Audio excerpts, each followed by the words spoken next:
Hello students, last lecture में हमने इस बीट का पहला पार्ट डिस्कस किया है। एक्सक्रीटिव प्रोडक्ट्स में ह्यूमन एक्सक्रीटिव सिस्टम हमने पहला पार्ट डिस्कस किया है, जिसमें हमने जनरल एक्सक्रीटरी ऑर्गन्स के बारे में डिस्कशन किया था, जिसमें हमने किडनी के पेयर्स के फॉर्म में उसका बेसिक डिस्क्रिप्शन डिस्कस किया था और उसके साथ साथ हमने उसके एडजेसेंट जो पार्ट है, जैसे कि मान लो यूरेटर है, यूरिनरी ब्लैडर है, यूरेथ्रा है, उसके बारे में शॉर्ट में इंफॉर्मेशन लिया था ताकि हमको बेसिक यूरिन फॉर्मेशन का आइडिया आ सके। ठीक है, तो आज के लेक्चर में हम ह्यूमन एक्सक्रीटरी सिस्टम का टीएस देखने वाले हैं। इसे मैं कह सकता हूं टीएस ऑफ किडनी। ठीक है, ह्यूमन एक्सक्रीटरी सिस्टम में आज का दूसरा लेक्चर है, जिसमें हम टीएस ऑफ किडनी के कॉन्टेक्स्ट में इंफॉर्मेशन कलेक्ट करेंगे। ठीक है, लास्ट लेक्चर में हमने किडनी का फिजिकल अपीयरेंस देखा, एक्सटर्नल स्ट्रक्चर देखा, किडनी का शेप किस तरीके से होता है, किडनी का साइज किस तरीके से होता है, ये हमने डिस्कशन किया था। आज मैं क्या कर रहा हूं, आज मैं किडनी को कट कर रहा हूं पतला, जिस तरीके से आलू के चिप्स को हम काटते हैं, कट करते हैं, बिल्कुल उसी तरीके से आज मैं किडनी को डिसेक्ट करूंगा, उसका ट्रांजिशनल सेक्शन लूंगा और उसको कट करने के बाद उस पे स्पेसिफिक इंडिकेटर और डाइस का यूज करके उसको इलेक्ट्रॉन माइक्रोस्कोप में रखूंगा, तो मुझे किडनी का इस प्रकार का स्ट्रक्चर देखने को मिलेगा। ओके, किडनी के स्ट्रक्चर में सबसे पहले तो किडनी ये पेरिटोनियल होती है, रेट्रोपेरिटोनियल होती है, मतलब जो पेरिटोनियम मेम्ब्रेन है हमारे बैक साइड में उसके पीछे होती है। ठीक है, थर्ड लुम्बार वर्टिब्रा तक इसका पोजीशन होता है, लास्ट थोरैक्स टू थर्ड लुम्बार। उसके बाद ये किडनी प्रोटेक्ट होती है हमारे फैट की कवरिंग से। ये किडनी प्रोटेक्ट होती है हमारे फैट की कवरिंग से, जिसे हम एडिपोज टिश्यू कहते हैं। एडिपोज टिश्यू की कवरिंग होती है किडनी के प्रोटेक्शन के लिए। उसके बाद जो सेकंड पार्ट होता है किडनी का, वो होता है रीनल कैप्सूल। रीनल कैप्सूल ये किडनी की सबसे पहली कवरिंग है जो हमारे किडनी को प्रोटेक्ट करेंगी। ये भी फैटी नेचर का ही होता है, फाइब्रस फैटी टिश्यू होते हैं जो थिन लेयर के फॉर्म में यहाँ पर हमारे किडनी को प्रोटेक्ट करते हैं। सबसे थिक कवरिंग जो होती है वो होती है एडिपोज टिश्यू की, जिसे हम एडिपोज कैप्सूल भी कहते हैं। ये रीनल कैप्सूल में भी बहुत ज्यादा फैटी कंटेंट होते हैं और ये प्रोटेक्शन के लिए हेल्पफुल है हमारे किडनी के। उसके बाद किडनी को अगर हम इंटरनल स्ट्रक्चर देखते हैं तो सराउंडिंग पार्ट को हम रीनल कॉर्टेक्स कह सकते हैं। ये जो सराउंडिंग पार्ट है जिसमें मैंने डॉट डॉट स्ट्रक्चर बनाया हूं, ये एक्चुअली रीनल कॉर्टेक्स है और ये जो डॉट है वो नेफ्रॉन है। डॉट क्या है? नेफ्रॉन का जो माल्फिजियन बॉडी का पार्ट है। थर्ड सेक्शन में इसी सीरीज के इसी पर्टिकुलर ह्यूमन एक्सक्रीटरी सिस्टम का जो थर्ड पार्ट में इसके बाद बनाऊंगा, ये सेकंड पार्ट है, तो वहां पर मैं डिटेल में नेफ्रॉन का स्ट्रक्चर आपसे डिस्कस करूंगा। तो ये नेफ्रॉन में माल्फिजियन बॉडी बोलकर एक पार्ट होता है, ये उसके डॉट होते हैं। मैं वहां पर एक बार फिर इसके बाद के लेक्चर में ये पॉइंट हाईलाइट कराऊंगा।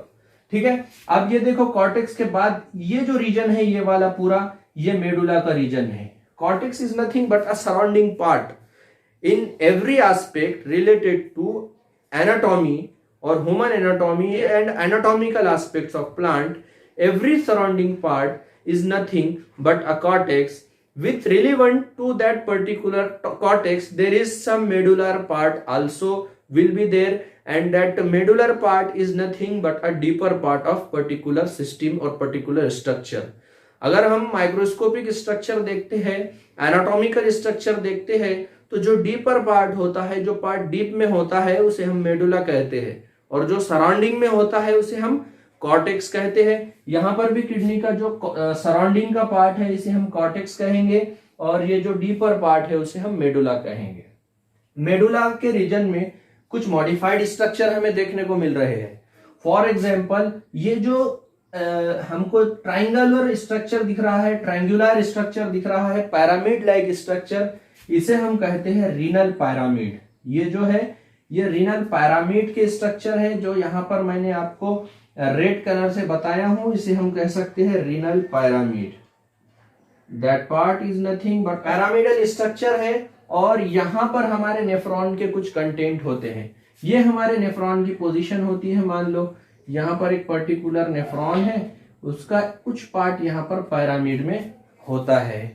ठीक है, ये जो लूप ऑफ हेनले होता है नेफ्रॉन का, ये एक्चुअली रीनल पैरामीड तक जाता है। नेफ्रॉन किस प्रकार के होते हैं, नेफ्रॉन के कितने टाइप्स होते हैं, ये डिस्कशन हम थर्ड पार्ट में करने वाले हैं। अभी मुझे नेफ्रॉन के बारे में ज्यादा डिटेल नहीं बताना है, मुझे सिर्फ हमारे किडनी का टीएस ही डिस्कस करना था।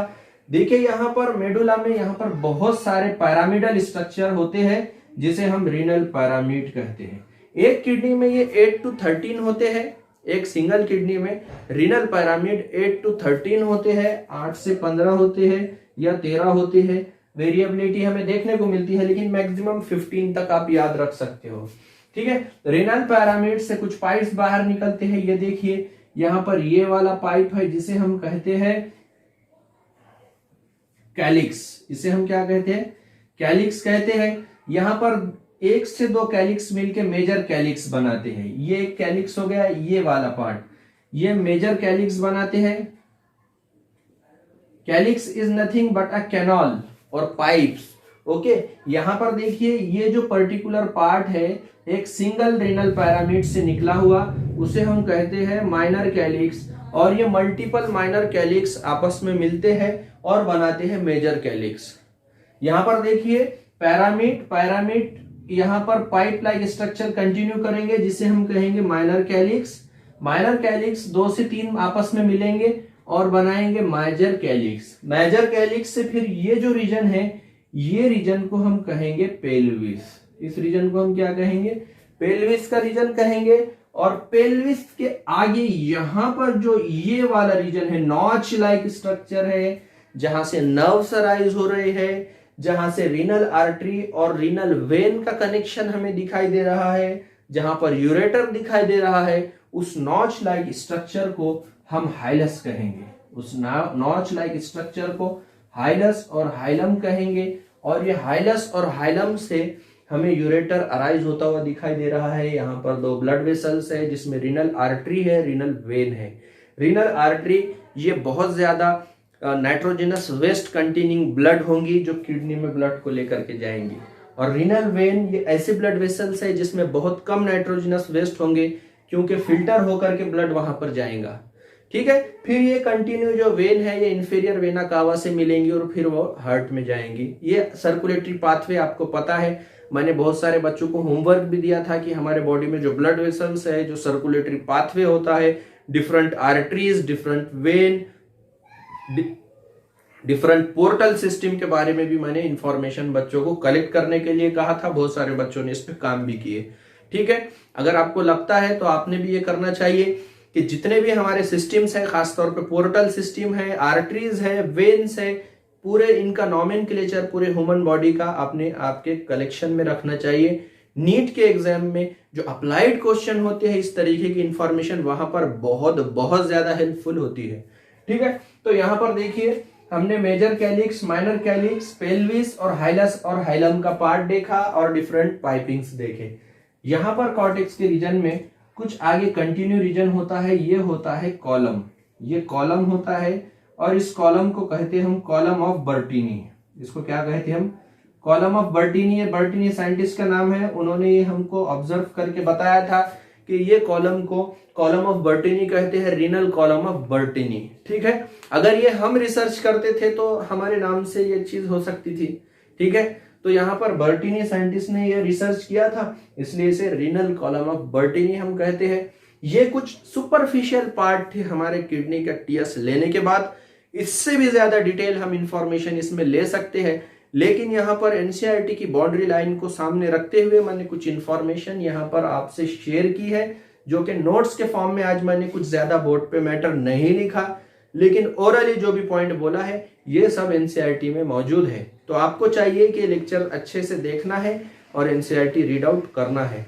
तो इसका थर्ड पार्ट नेफ्रॉन का प्रॉपर स्ट्रक्चर डेवलप करेंगे, डिस्कस करेंगे और उसके रेस्पेक्टिव पार्ट्स को हम डिटेल में समझने की कोशिश करेंगे। तो सबसे ज्यादा इंपॉर्टेंट पार्ट जो यूरिन फॉर्मेशन में जरूरी है और ऑस्मोटिक बैलेंस किस प्रकार से होता है ये कंसेप्ट समझने के लिए जरूरी है, वो है नेफ्रॉन का स्ट्रक्चर, जो कि हम नेक्स्ट पार्ट में डिस्कस करेंगे। तब तक के लिए आपको अगर कोई डाउट्स होते हैं तो ग्रुप में और पर्सनली मैसेज करके मुझे क्वेश्चंस कर सकते हैं, मैं उसका प्रॉपर आंसर आपसे शेयर करने की कोशिश करूंगा। ठीक है, थैंक यू।